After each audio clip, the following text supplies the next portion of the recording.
Hello, friends.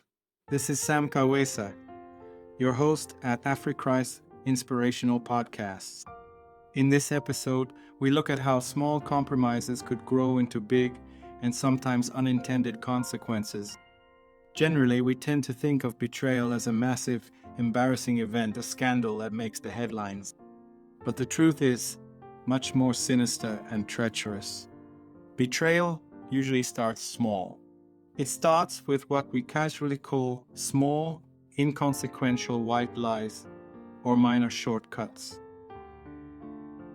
Today, we first look at the home front, because if we don't deal with the light betrayals in our private lives, we are inadvertently setting ourselves up for consequential, possibly bigger actions that could destroy our livelihood later on in life. Take Abraham, for instance. In Romans 4, verse 11 and 12, he's known as the father of all that believe in our faith. But even he fell for the seemingly little white light of convenience.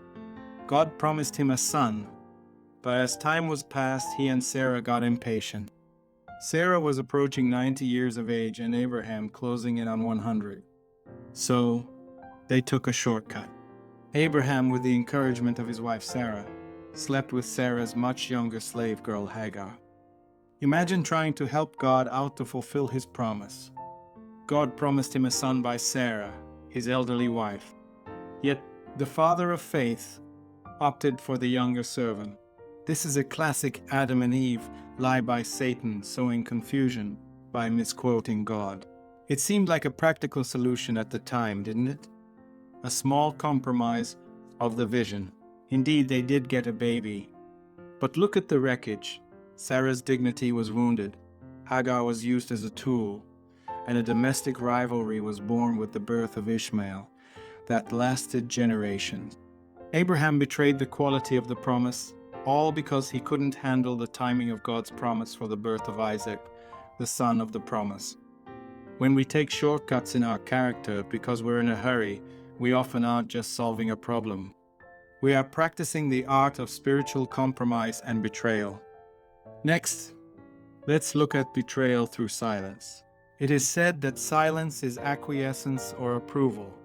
In the story of the prodigal son, there is the notable silence and an empty chair where a mother should be in the family. Nurturing a child is a calling for both parents. Here we see a family tearing itself apart. A father, a rebel son, and a bitter brother. And in the middle, there is what seems to be a maternal avoidance. In a family, silence is the compromise purported to be the peace of coexistence. We tell ourselves, if I don't say anything, I'm not making it worse. But silence in the face of conflict is a betrayal of your role as a mediator or mentor, especially of children. By not showing up emotionally, the mother or any of us in that position leaves a vacuum that bitterness is all too happy to fill. The last choice to stay out of it becomes the heavy consequence of a broken home. We may say, why does this matter?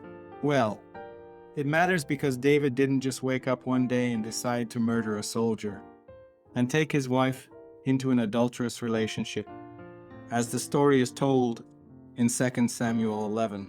Finally, Judas didn't just wake up one day and decide to betray and sell the Messiah.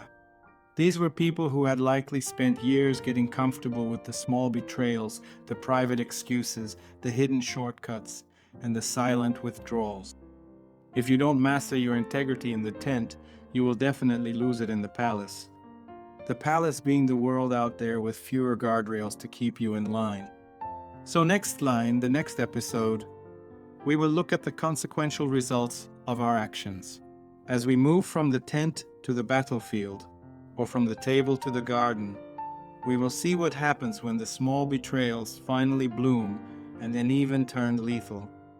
Until next time, this is AfriChrist Inspirational Podcast Network. Find us on all major platforms like Apple and Spotify or anywhere you get your podcasts. This is Sam Kawesa signing off. Stay blessed.